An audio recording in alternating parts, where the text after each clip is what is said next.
अपने गुरु शिव साहब, दीदी माँ, मेरी माँ, आपकी माँ, हम सबों की माँ, जिनकी आंचल की छाया में मैं पल रहा हूँ, उनके चरणों में मेरा सत सत नमन है।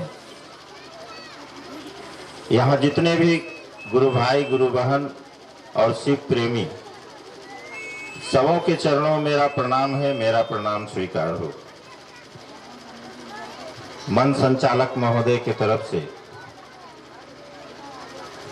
मेरे लिए एक विषय आया कि ये 3 सूत्र कहाँ से आए और ये साहब हरिंद्रानंद और दीदी नीलम आनंद कौन है। बात सही है, जानना हमारे आपके लिए जरूरी है। जब आप क्षेत्रों में जाते हैं तो आपसे पूछेंगे लोग कि हरिंद्रानंद कौन है, ये नीलम दीदी कौन है, घरे घर आप लोग करते हैं। तो जब तक जानिएगा नहीं तब तक आप बता नहीं सकते। और जिस महामानव के चलते आज हर जगह लाखों लाख की भीड़ हो रही है और ऐसी विधा उन्होंने दिया, वह शिव जिसको हम आप, हमारे बाप दादा, खानदान दर खानदान भगवान के रूप में शिवालय मंदिरों में पूजते आए, याद करते थे। अभी शिवरात्रि आ रही है, 8 तारीख को है। शिवरात्रि में याद करते थे या सावन में याद करते थे।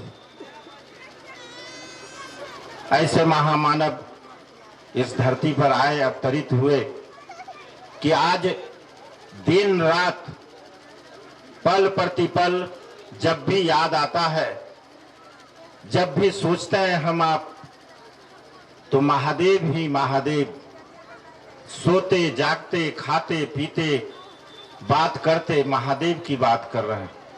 वह महादेव जो ईश्वरों का ईश्वर है, जो महेश्वर है, जिनकी इच्छा से यह सृष्टि बनी है।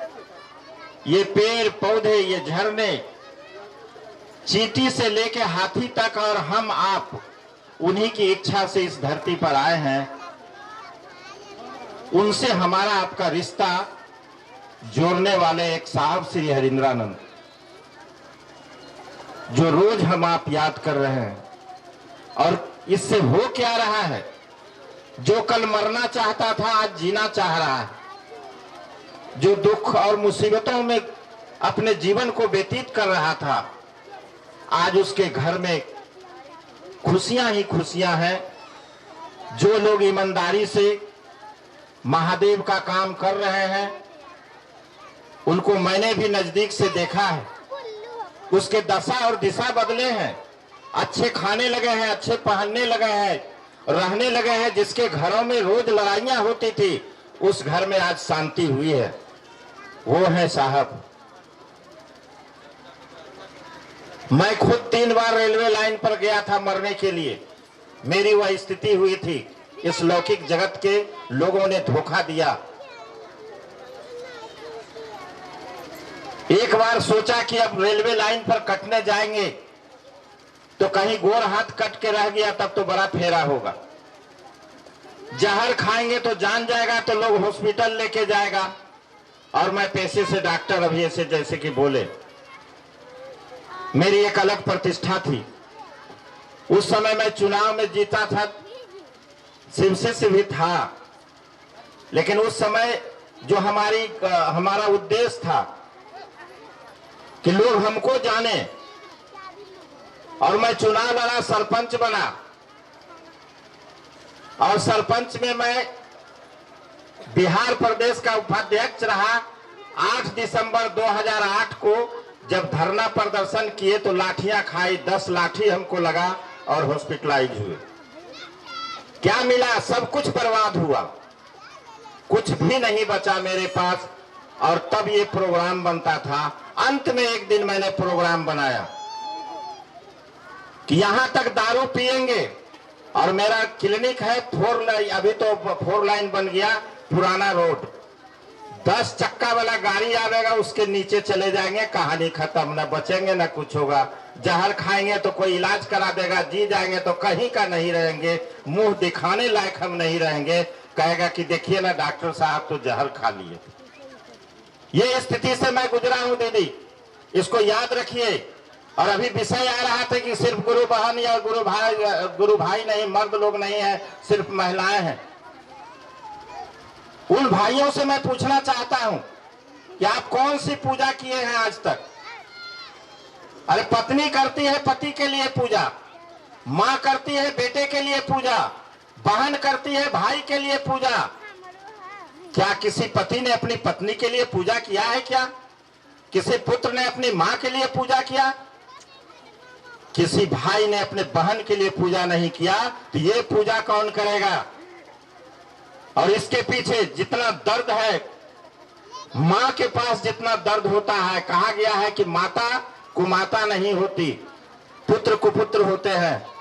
क्योंकि वह सृजन करती है, उसको दर्द होता है।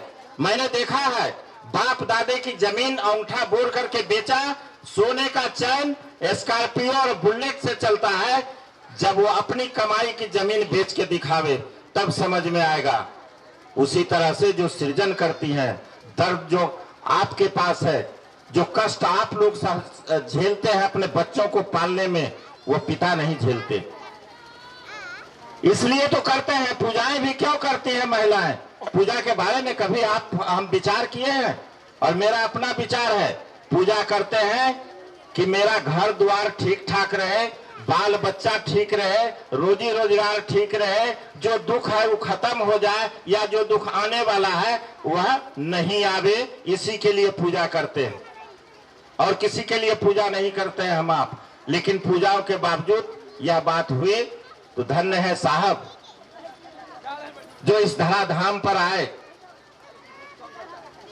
और एक बात जान लीजिए कि जब भी इस दुनिया में बात चलेगी शिव गुरु की, तो साहब और दीदी का नाम आएगा ही आएगा।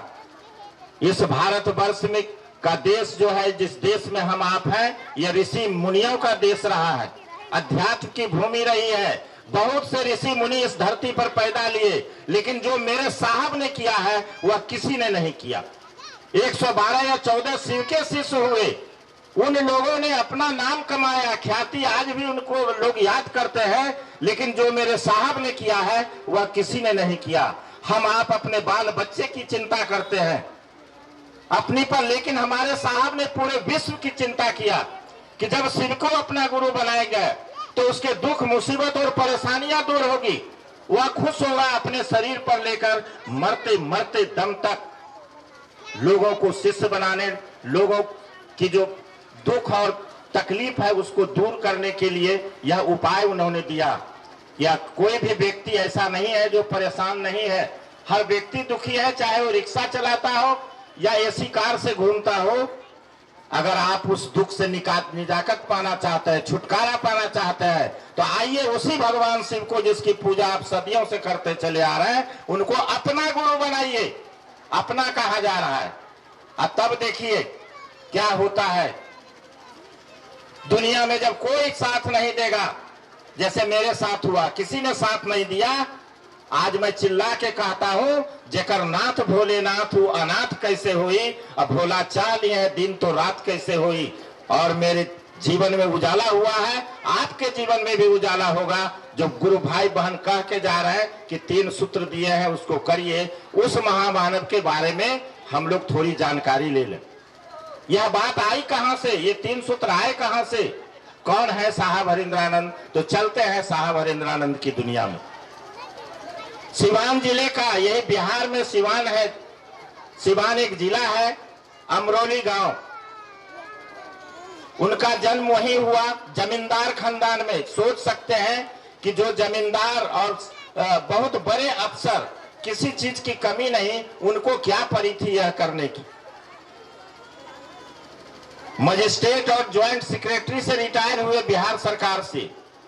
उनका जब जन्म हुआ था, बाबू विश्वनाथ उनके पिता हुए। 8 बजे सुबह में जब जन्म हुआ तो वो रोए नहीं, वो रोए नहीं। घर में कोहराम मचा चुकी अपने पिता के प्रथम पुत्र थे। तो लोग रोने लगे कि अरे बच्चा तो मरा हुआ। पूरे घर के लोग मायूस हो गए, उदास हुए और रो रहे हैं कि बच्चा तो मरा हुआ है।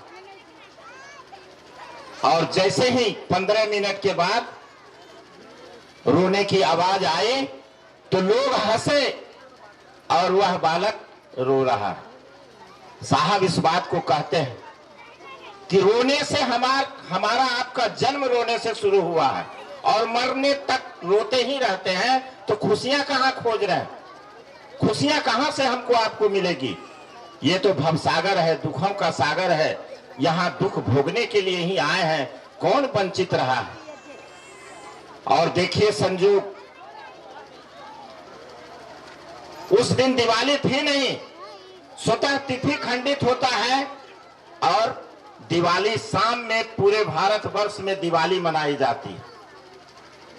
दिए जलाए जाते हैं, यानी खुशियां मनाई जा रही है। तिथि था नहीं, तिथि खंडित हो गया और दिवाली हुआ। तब किसी ने कहा ये दिवाली से, ये दिए से तो रोशनी हुई, लेकिन एक रोशनी, अलौकिक रोशनी जो इस जगत को उस महादेव ने दिया, जो महादेव के रूप में साहब हरिंद्रानंद जो इस धरती पर आए, तो कहा गया है कि दिए से न बुझेगा मन का अंधेरा यारो, दिए से न बुझेगा मन का अंधेरा यारो, शिष्यता का चिराग जलाए रखो। ये अंधेरा बुझेगा जो मन का अंधेरा है, जो हमारे आपके अंदर अज्ञानता है। वह अज्ञानता क्या है? जानते हम आप सब कुछ हैं, सूचनाएं हैं, समझ नहीं है। सूचना है कि ये धरती रहने की जगह नहीं है, सांसें आ रही है और जा रही है, आ रही है जा रही है, नहीं आवे तब क्या, नहीं जाए तब क्या। कौन हमारे आपके बीच से कब चले जाएंगे इसका कोई ठिकाना नहीं है। सब जानकारी है कि खाली हाथ आए थे और खाली हाथ जाना है, फिर कर क्या रहे हैं? एक व्यक्ति ने कहा था कि भैया लेके जाए ना है तब इतना मारा मारी हो रही है, लेके जाए रहते तब आदमी का करते हैं। यानी आदमी इस भ्रष्ट कलयुग में, ये भटयुग चल रहा है, आदमी दिखने में लोग लगते हैं हम आप, लेकिन आदमीयता गायब ही है, प्रेम गायब है हमारे आपके घरों से। और इस आंधी में साहब श्री का आगमन हुआ और आज तो प्रेम दिखता है। ये देन उनकी है। जब वो 8 वर्ष के थे, देखिए समय है नहीं, कुछ कम शब्दों में मैं आपको उनके विषय में बता देना चाहता हूं। जब वो 8 वर्ष के थे, ऐसे बचपन से ही उनकी आदतें उलट पुलट करने की रही है। महादेव के तस्वीरों पर पानी गिराना या कुछ मित्रों को बैठा करके और वो साधना उधना करना, इसे झुट्ठो मुट्ठो इन्हें खेला खेलते थे। खेल में यह बात बचपन से करते थे। जब बालक हरिंद्रानंद 8 साल के थे, उनके घर पर, चूंकि उनके पिताजी भी बहुत बड़े शिक्षा विभाग में अफसर थे, एक शिक्षक महोदय आए थे शाम के वक्त, कुछ काम कराना था, तो उनको नाश्ता दिया गया। नाश्ते में जो सामने भुंजा कुछ दिए होंगे खाने के लिए, जो दांत में फंस गया था, तो साहब बरामदे में खेल रहे थे, जो जहां वो शिक्षक महोदय ठहरे थे, क्वार्टर होता है उसके बाहर में बरामदा होता है, वहां चौकी पर बैठे हुए थे, खेल रहे थे। तो कहा, वो शिक्षक महोदय ने कहा कि बउआ एगो दांत खोदे खातिर तिनका लाभ। तो उन्होंने कहा कि नौकर से मांग लीजिए। फिर वो शिक्षक महोदय कहते हैं कि हमहू शिक्षक बानी, एगो तिनका लाभ।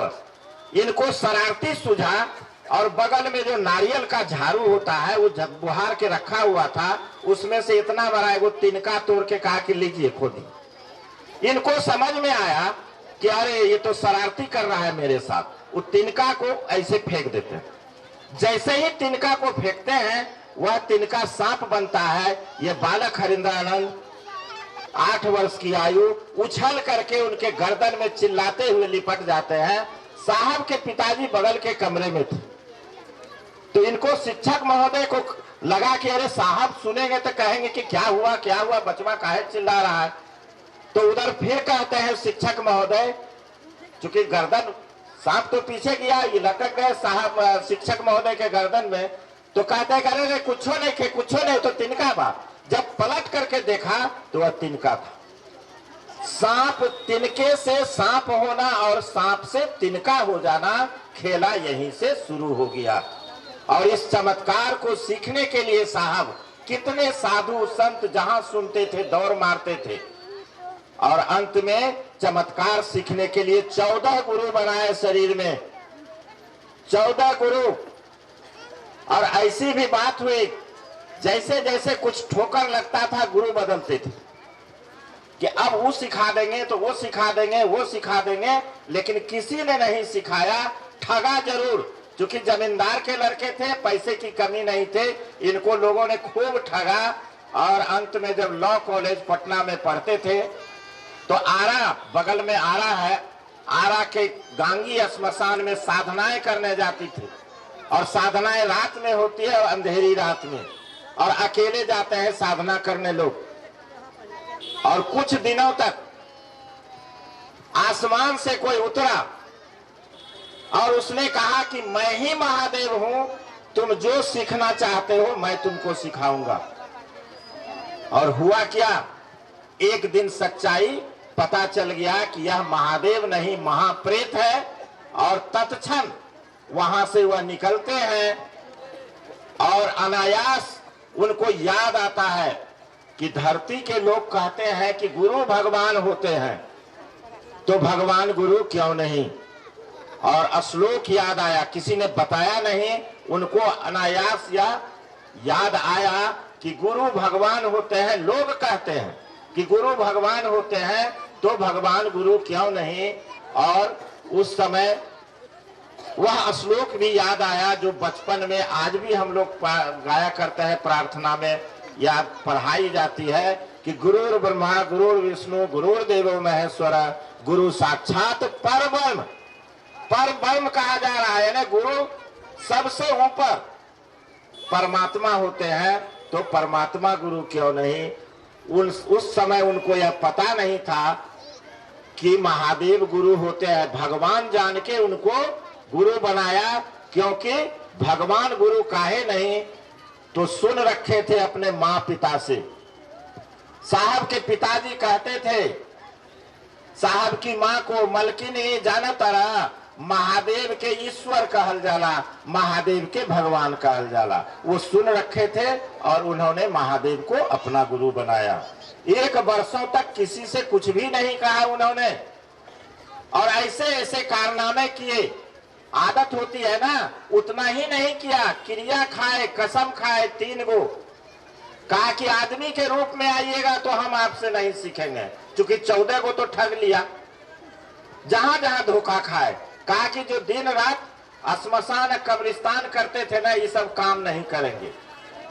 तीसरा कसम खाए कि जो फोटो में दिखते हैं उस भेष में आइएगा तो मैं आपसे नहीं सीखूंगा, क्योंकि उस भेष में आके धोखा हुआ था। और कहा कि सीखेंगे तो आपसे। और इनको लगता था कि वो शरीर में नहीं है तो कैसे सिखाएंगे, लेकिन फिर लगता था कि लोग मन्नतें मांगने जाते हैं शरीर में नहीं रहते हुए। बेटा मांगता है बेटा मिलता है, दामाद मांगता है दामाद मिलता है, नौकरी मांगता है नौकरी मिलता है, तो क्या ज्ञान नहीं देंगे। खड़े रहे वह, इस विचार में खड़े रहे कि सीखेंगे तो आपसे, अब कुछ नहीं करेंगे। जब शिक्षक बदल दिए, जो नए गुरुजी बोलेंगे हम वही करेंगे। और अंत में उनका पिताजी का तबादला हुआ था।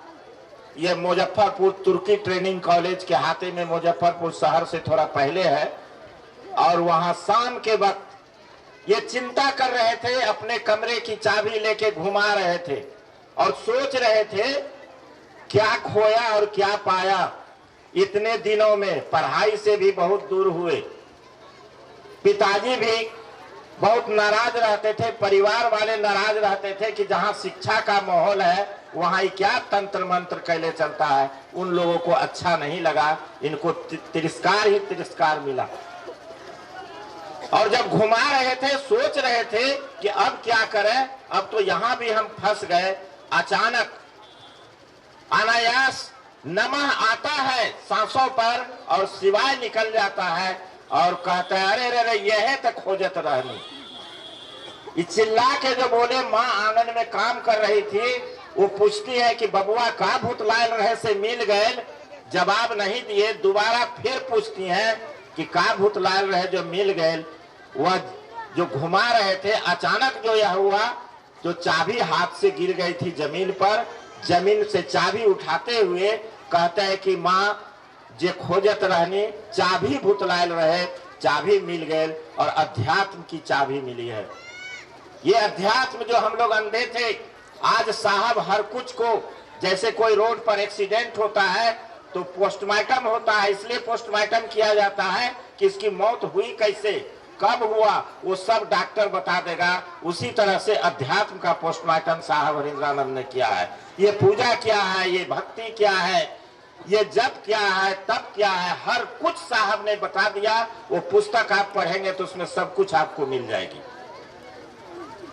तो अध्यात्म की चाबी आई और नमः शिवाय के बाद चमत्कार शुरू होने लगे और उसके बाद उनकी नौकरी भी हुई। एक बार में छठे, फिर दूसरे बार में उनकी नौकरी भी हुई और मधेपुरा में वीडियो बन के गए थे। वहां पहले उनके पिताजी थे तो वहां भी स्मशान जाते थे, तो वह स्मशान के तरफ उनके कुछ मित्र थे जो बुजुर्ग हो गए थे। उन लोगों ने कहा कि अरे जाना तारा ऐजा उजा हमनी के जौरे स्मशान में रहल ना, वो वीडियो बन के आयल वाला, तो ये लोग मिलने के लिए गए उनसे। तो कहा कि क्या आप लोग अभी स्मशाने साध रहे हैं? कहा कि जी। कहा कि शिव को अपना गुरु क्यों नहीं बनाते हैं? उस समय तक साहब को पता नहीं था कि महादेव गुरु होते हैं। कहा कि कौन नहीं जानता है कि महादेव गुरु है? कहा कि जानता है तो मानते क्यों नहीं है आप? जानने से काम चलेगा क्या? कोई जानता है कि बहुत बड़ा डॉक्टर है, कोई बीमार है, उसको कहिए कि फलना डॉक्टर से काहे नहीं दिखाते हैं? तो कहेगा कि हम जानते हैं उनको, और फिर कह रहा है जानने से तो काम नहीं चलेगा, इलाज कराना होगा। तो साहब ने कहा कि वह गुरु भी है, और कहा कि आप लोग कैसे जानते हैं? तो कहा कि तो वेद पुराण उपनिषद महाभारत हर जगह लिखा हुआ है। और जाकर के रातों रात लाइब्रेरी से किताब निकाले और देखा कि वह शिव गुरु हैं, थे नहीं, वह शिव हैं, आज भी हैं। थे का मतलब होता है कि कभी थे। अभी कह दिया जाए कि सांप, तो सब हड़बड़ा के भागिएगा, कोई नहीं देखिएगा कि कन्या सांप है। अब वही कहा जाए कि कल्ले एगो सांप था, आराम से बैठिएगा, पूछिएगा कि कैसन था, कितना गो के था। जिसको आने की खबर है उसको न जाने की खबर होगी। आज वह शिव है, तब तो आज शिवरात्रि मना रहे हैं। जो नहीं है, जिनका जन्म होता है उसका जन्मदिन मनाते हैं, राम का जन्मदिन मनाते हैं, रामनवमी, कृष्ण का कृष्णाष्टमी मनाते हैं। क्या शिव का कोई जन्मदिन मनाया है? क्योंकि अजर अमर अविनाशी है, घट वासी है, जिसका जन्म नहीं हुआ उसकी मृत्यु। इसलिए जो अभी शिवरात्रि की पूजा हो रही है, ये विवाह की स्थिति की रात्रि है, यानी मैरिज डे मनाते हैं महादेव का। ये साहब, आप लोगों से एक ही विनती मैं भी करने आया हूं। मैं आपसे कोई पद प्रतिष्ठा सम्मान की लालसाने में नहीं आया। जिस तरह से मेरे जीवन में मेरे गुरु महादेव हुए हैं, मैं मौत के मुंह से बाहर निकला है। आपके घर में भी किसी तरह की अगर परेशानी आएगी, कोई जब साथ नहीं देगा, तो आप एक बार कहिएगा कि हे महादेव, आप मेरे गुरु हैं, हम पर दया नहीं करिएगा। वह महादेव दयालु हैं, दया करते हैं। जरूरत है कि उस महादेव को अपना बुझे। महादेव कौन है? तो मेरे गुरु हैं। ये अपना जब तक नहीं बुझेगा, बोली से दीदी काम नहीं चलेगा। और ये बुझेगा कैसे अपना? दूसरों को जब तक अपना नहीं बताइएगा कि आपके भी हैं, आप भी महादेव को अपना बुझिए, तो ये बात धीरे धीरे समझ में आएगी। और चर्चा का उद्देश्य यह नहीं है कि ढोलक झाल खूब पीट रहे हैं, वो चर्चा है। आज तक हम लोग यही सुनते आए, ऐसे लोग जो ढोलक झाल पुलवाते हैं, पैसा लेके चर्चा करते हैं या कराते हैं, वैसे लोगों से सावधान रहिए। ये लोग शिष्यता को बदनाम किए हुए हैं। उसी से हम लोग जैसे व्यक्ति को भी लोग कहते हैं, देखा वो टेम्पो वाला देते हैं ना बैनर लगा, वो चर्चा वाला सब होगा। अरे यहाँ तो हम लोग शिष्य, कोई नहीं कहा कि शिष्य है, शिव के शिष्य हैं, ये कोई नहीं कहता है। कहता है झुंड चर्चा वाली के देते हैं, ये चर्चा वाला है, ये चर्चा वाला हम लोग है। चर्चा वाली आप लोग हैं। शिव के शिष्य तो किसी को कहना चाहिए, तो हमारा लूर लक्षण थोड़ा सुधरेगा ना, तो लोग कहेगा, अपने कहने से नहीं होगा। लोग कहते हैं कि अरे वो तो शिव का शिष्य है, हम लोग अपनी अपनी आदतों को भी सुधारें, इन चीजों से बचने की कोशिश करें। अब बाकी तो समझ लीजिए, अपना काम जिम्मेवारी से, महादेव का काम ईमानदारी से। 3 सूत्र मिला है सिर्फ और सिर्फ शिव के शिष्य होने के लिए, और कुछ करने के लिए नहीं। साहब ने एक मार्ग बनाया है, शिव शिष्यता का राजमार्ग। उस मार्ग पर साहब खड़े हैं और दोनों हाथ फैला करके कह रहे हैं, आओ चले शिव की ओर। क्योंकि बड़का फाटक जो है ना खुलवा दिए हैं, जो है सब चलो, कोई हम साथे चलते हैं। यानी साहब हमको आपको शिव तक ले जाने के लिए खड़े हैं। हर 1 किलोमीटर पर वह खड़े हैं, जहां खोजिएगा साहब मिलेंगे, आपको रास्ते बताते चलेंगे, आगे बढ़ो आगे बढ़ो, और वहां तक साहब मिलेंगे जहां तक शिव मिलेंगे। आपको हमको शिव तक पहुंचा करके साहब पीछे हटेंगे। इसलिए हम लोग शिव शिष्यता की राजमार्ग पर चलिए, और उसमें जो स्वार्थ जनित पगडंडियां हैं उस पर मत जाइए, नहीं तो कभी आप शिव तक नहीं पहुंच सकते हैं। साहब कहते हैं कि जगत में आए हो तो जगत में रहो जरूर, जगत का हो के मत रह जाओ। कहने का मतलब है कि 84 लाख जोनियों के बाद हमको आपको मनुष्य का तन मिला है, जरा सोच लीजिए। और कहा गया बड़े भाग्य मानुष तन पावा, कहा फिर इसी में रहना है। मरने के बाद कहता ऊपर गए, फिर ऊपर जगह है? कहीं नहीं है। अगर आपके जीवन में गुरु नहीं होंगे, गुरु परमात्मा से मिलाते हैं, गुरु ईश्वर से जीव को शिव बनाते हैं, तो आपको हमको एक मौका मिला है। यह मौका नहीं मिलेगा, अब की मिला है, फिर न मिलेगा, कभी नहीं कभी नहीं। याद रखिए, नहीं तो फिर जब शरीर यह छूटेगा तो फिर 84 लाख जोनी में जाना होगा। कुत्ता बिलाई छुछुंदर पिल्लू पिताई में तो जगते में न रह जाएंगे हम आप। कोशिश करिए, साहब ने चांस दिया है हमको आपको कि इस जगत से ऊपर शिव तक हम लोग चले। शिव के रास्ते मिले हैं, उसमें 3 पाथे हैं। दया मांगिए, यह आपको ताकत देगा, चलने में मदद करेगी। लोगों को भी खिलाइए, यानी लोगों को भी कहिए कि हमर गुरु शिव हथिन, तोरो हो जथुन, मान के देखो ना, तोरो जीवन में कल्याण हो। तो आप बोलिएगा, उसका कल्याण शुरू हो जाएगा, क्योंकि उस मनसा से कह रहे हैं कि उसका कल्याण हो जाएगा। और नमः शिवाय से प्रणाम करिए, जरूर करिए। ये हमारे आपके जो प्रारब्ध के गलत जो काम हुए हैं हमसे आपसे, जो दुख मुसीबत परेशानियां आनी है वह नहीं आवेगा, इसको याद रखिए। 108 बार नमः शिवाय करिए, घंटा 2 घंटा में भी सांस लिए नमः छोड़िए शिवाय 1 के 2 बार। इससे क्या होगा कि आप शिव की ओर जाने में आपको मदद मिलेगी, और नहीं तो हमारे कर्मफल आपको पीछे खींचता है, शिव से दूर ले जाएगा। जहां शिव से आप दूर हटिएगा, फिर आप बच नहीं सकते हैं काल से, क्योंकि यहाँ हम लोग आए हैं, यह कर्म जोनी और भोग जोनी है। यहाँ भोगना भी है और कर्म भी करना है। धन्य है हम आप कि इसी कालखंड में मेरे बाप दादा को तो नहीं मिला, हमको आपको सौभाग्य मिला है। इसलिए इसको चूकिए नहीं, लोगों के दिलों में शिव को उतारिए, लोगों को शिव का शिष्य बनाइए। खाते पीते इधर उधर आते जाते गाड़ी घोड़ा या मोबाइल पर फोन आता है, सब बात करिए, यहू पूछ लीजिए तब शिव के गुरु बनैले है, न बनैले है तो बना न ला। उनको कहिए, आपका कल्याण होगा। आपके दुख मुसीबत बाप बाप करके नहीं भागा तो फिर आप कहिएगा। इसलिए दीदी, आप लोगों ने इस काम को किया है। पुरुष वर्ग तो आज भी दिमाग लगाते हैं, आप दिल लगाती हैं। आपको मेरा बारंबार प्रणाम है, खासकर गुरु बहनों को जो साहब के सपनों को साकार कर रहे हैं और इस काम में आगे बढ़ रहे हैं। मैं भी महादेव से कहता हूं कि दया करिए हम पर भी, दीदी लोगों पर दया करिए, इसके दुख मुसीबत दूर हो और महादेव का काम चौगुने रफ्तार से चले शिव की ओर। आओ चले शिव की ओर। इन्हीं बातों के साथ आप सभी भाई बहनों के चरणों में कोई जन्मदिन मनाया है, चूंकि अजर अमर अविनाशी है, घट घट वासी है, जिसका जन्म नहीं हुआ उसकी मृत्यु। इसलिए जो अभी शिवरात्रि की पूजा हो रही है, ये विवाह की स्थिति की रात्रि है, यानी मैरिज डे मनाते हैं महादेव का। ये साहब आप लोगों से एक ही विनती मैं भी करने आया हूं, मैं आपसे कोई पद प्रतिष्ठा सम्मान की लालसाने में नहीं आया।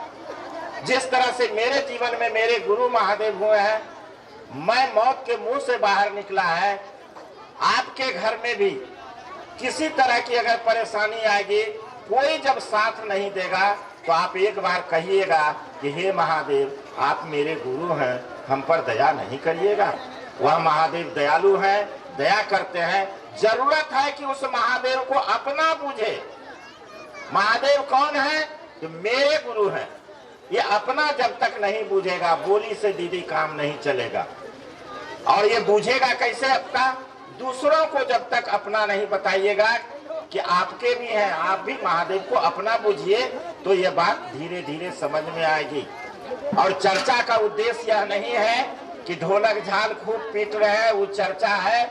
आज तक हम लोग यही सुनते आए, ऐसे लोग जो ढोलक ढाल पुजवाते हैं, पैसा लेके चर्चा करते हैं या कराते हैं, वैसे लोगों से सावधान रहिए। ये लोग शिष्यता को बदनाम किए हुए हैं। उसी से हम लोग जैसे व्यक्ति को भी लोग कहते हैं, देखा वो टेम्पो वाला देते है ना बैनर लगा, वो चर्चा वाला सब होगा। अरे यहाँ तो हम लोग शिष्य, कोई नहीं कहा कि शिष्य है, शिव के शिष्य हैं, ये कोई नहीं कहता है। कहता है झुंड चर्चा वाली के देते हैं, ये चर्चा वाला है, ये चर्चा वाला हम लोग है, चर्चा वाली आप लोग हैं। शिव के शिष्य तो किसी को कहना चाहिए, तो हमारा लूर लक्षण थोड़ा सुधरेगा ना, तो लोग कहेगा। अपने कहने से नहीं होगा। लोग कहते हैं कि अरे वो तो शिव का शिष्य है। हम लोग अपनी अपनी आदतों को भी सुधारें, इन चीजों से बचने की कोशिश करें। अब बाकी तो समझ लीजिए, अपना काम जिम्मेवारी से, महादेव का काम ईमानदारी से। 3 सूत्र मिला है सिर्फ और सिर्फ शिव के शिष्य होने के लिए, और कुछ करने के लिए नहीं। साहब ने एक मार्ग बनाया है, शिव शिष्यता का राजमार्ग। उस मार्ग पर साहब खड़े हैं और दोनों हाथ फैला करके कह रहे हैं, आओ चले शिव की ओर। क्योंकि बड़का फाटक जो है ना खुलवा दिए हैं, जो है सब चलो, कोई हमू साथे चलते हैं। यानी साहब हमको आपको शिव तक ले जाने के लिए खड़े हैं। हर 1 किलोमीटर पर वह खड़े हैं। जहां खोजिएगा साहब मिलेंगे, आपको रास्ते बताते चलेंगे, आगे बढ़ो आगे बढ़ो, और वहां तक साहब मिलेंगे जहां तक शिव मिलेंगे। आपको हमको शिव तक पहुंचा करके साहब पीछे हटेंगे। इसलिए हम लोग शिव शिष्यता की राजमार्ग पर चलिए, और उसमें जो स्वार्थ जनित पगडंडियां हैं उस पर मत जाइए, नहीं तो कभी आप शिव तक नहीं पहुंच सकते हैं। साहब कहते हैं कि जगत में आए हो तो जगत में रहो जरूर, जगत का हो के मत रह जाओ। कहने का मतलब है कि 84 लाख जोनियों के बाद हमको आपको मनुष्य का तन मिला है, जरा सोच लीजिए। और कहा गया बड़े भाग्य मानुष तन पावा, का फिर इसी में रहना है। मरने के बाद कहता ऊपर गए, फिर ऊपर जगह है? कहीं नहीं है। अगर आपके जीवन में गुरु नहीं होंगे, गुरु परमात्मा से मिलाते हैं, गुरु ईश्वर से जीव को शिव बनाते हैं, तो आपको हमको एक मौका मिला है। यह मौका नहीं मिलेगा, अब की मिला है, फिर न मिलेगा, कभी नहीं कभी नहीं। याद रखिए, नहीं तो फिर जब शरीर यह छूटेगा तो फिर 84 लाख जोनी में जाना होगा। कुत्ता बिलाई छुछुंदर पिल्लू पिताई में तो जगते में न रह जाएंगे हम आप। कोशिश करिए, साहब ने चांस दिया है हमको आपको कि इस जगत से ऊपर शिव तक हम लोग चले। शिव के रास्ते मिले हैं, उसमें 3 पाथे हैं। दया मांगिए, ये आपको ताकत देगा, चलने में मदद करेगी। लोगों को भी खिलाइए, यानी लोगों को भी कहिए कि हमार गुरु शिव हथिन, तोरो हो जथुन, मान के देखो ना, तोरो जीवन में कल्याण होता बा। आप बोलिएगा उसका कल्याण शुरू हो जाएगा, क्योंकि उस मनसा से कह रहा है कि उसका कल्याण हो जाएगा। और नमः शिवाय से प्रणाम करिए, जरूर करिए। ये हमारे आपके जो प्रारब्ध के गलत जो काम हुए हैं हमसे आपसे, जो दुख मुसीबत परेशानियां आनी है वह नहीं आवेगा, इसको याद रखिए। 108 बार नमः शिवाय करिए। घंटा 2 घंटा में भी सांस लिए नमः छोड़िए शिवाय 1 के 2 बार। इससे क्या होगा कि आप शिव की ओर जाने में आपको मदद मिलेगी, और नहीं तो हमारे कर्मफल आपको पीछे खींचता है, शिव से दूर ले जाएगा। जहां शिव से आप दूर हटिएगा फिर आप बच नहीं सकते हैं काल से, क्योंकि यहाँ हम लोग आए हैं, यह कर्म जोनी और भोग जोनी है। यहाँ भोगना भी है और कर्म भी करना है। धन्य है हम आप कि इसी कालखंड में मेरे बाप दादा को तो नहीं मिला, हमको आपको सौभाग्य मिला है। इसलिए इसको चूकिए नहीं, लोगों के दिलों में शिव को उतारिए, लोगों को शिव का शिष्य बनाइए। खाते पीते इधर उधर आते जाते गाड़ी घोड़ा या मोबाइल पर फोन आता है, सब बात करिए, यहू पूछ लीजिए तब शिव के गुरु बनैले है, न बनैले है तो बना न ला। उनको कहिए आपका कल्याण होगा। आपके दुख मुसीबत बाप बाप करके नहीं भागा तो फिर आप कहिएगा। इसलिए दीदी आप लोगों ने इस काम को किया है। पुरुष वर्ग तो आज भी दिमाग लगाते हैं, आप दिल लगाती हैं। आपको मेरा बारंबार प्रणाम है, खासकर गुरु बहनों को जो साहब के सपनों को साकार कर रहे हैं और इस काम में आगे बढ़ रहे हैं। मैं भी महादेव से कहता हूँ कि दया करिए, हम पर भी, दीदी लोगों पर दया करिए, इसके दुख मुसीबत दूर हो और महादेव का काम चौगुने रफ्तार से चले शिव की ओर। आओ चले शिव की ओर। इन्हीं बातों के साथ आप सभी भाई बहनों के चरणों में